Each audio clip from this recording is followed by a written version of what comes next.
Halo semuanya, apa kabar? Jumpa lagi dengan saya Sabar Raguna di Pembelajaran Dalam Jaringan. Kali ini pada pertemuan pertama pada mata pelajaran Sejarah Peminatan kelas 12 akan membahas respon internasional terhadap kemerdekaan Indonesia. Yuk sama-sama belajar dan pantengin video ini sampai selesai. Presiden Soekarno membacakan naskah teks proklamasi pada tanggal 17 Agustus 1945 di kediaman Soekarno, Jalan Pegangsaan Timur, nomor 56. Namun, kemerdekaan ini sifatnya masih de facto dan sepihak yang hanya disahkan oleh bangsa Indonesia sendiri. Sedangkan, untuk menjadi sebuah negara yang sah, negara Indonesia perlu mendapatkan pengakuan dari bangsa-bangsa lain secara hukum atau secara de jure. Negara-negara yang mendukung dan memberikan pengakuan kemerdekaan Indonesia, yaitu yang pertama Mesir. Dukungan Mesir terhadap Indonesia berlanjut ketika Muhammad Abdul Mu'im selaku Konsul Jenderal Mesir datang ke Yogyakarta pada 13 sampai 16 Maret 1947. Tujuan dari kedatangannya adalah untuk menyampaikan pesan dari Liga Arab yang mendukung kemerdekaan Indonesia. Peran Mesir sangat besar dalam pengakuan kemerdekaan Indonesia karena Mesir merupakan negara yang sering mengeluarkan anjuran agar negara-negara anggota Liga Arab mengakui kemerdekaan Indonesia. Kemudian pada tanggal 10 Juni 1947 terjadilah penandatanganan perjanjian persahabatan antara Indonesia dengan Mesir. Pihak Indonesia diwakilkan oleh Haji Agus Salim, A.R. Baswedan, Nazir Pamunjak, dan Rasjidi. Sedangkan pihak Mesir diwakilkan oleh Mahfud Fahmi Nokrasi. Nah, pertama kalinya Indonesia pada saat itu mendirikan kedaulatan besar RI di luar negeri.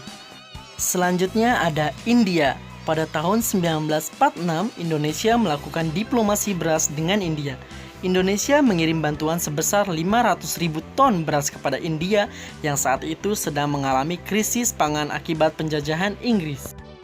Kamu harus tahu diplomasi apa sih yang dilakukan oleh Sultan Syahrir? Diplomasi yang dilakukan oleh Sultan Syahrir ini lebih bersifat politis. Kenapa? Karena dengan peran Indonesia kepada India, India menjadi salah satu negara di Asia yang terus gencar menyuarakan perjuangan kemerdekaan bangsa Indonesia. Australia. Secara geografis, Indonesia sangat berdekatan dengan Australia. Hal itu yang membuat Australia ikut terlibat dalam menyuarakan dukungan kemerdekaan Indonesia. Salah satu bentuk dukungan adalah peristiwa Black Armada yang terjadi pada 24 September 1945. Pada saat itu terjadi boikot besar-besaran terhadap kapal-kapal milik Belanda di pelabuhan Brisbane, Sydney, Melbourne, dan Vermont yang membawa persenjataan milik Belanda menuju Indonesia. Kejadian tersebut didukung oleh Partai Buruh Australia yang pada saat itu menguasai pemerintahan Australia. Lalu, apa sih akibat dari peristiwa Black Armada?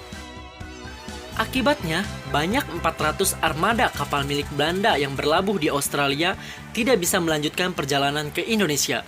Selain itu, para pekerja di pelabuhan Sydney juga menggelar aksi unjuk rasa di depan kantor diplomatik Belanda dan memasang spanduk bertuliskan Hands of Indonesia. Selanjutnya ada negara Palestina.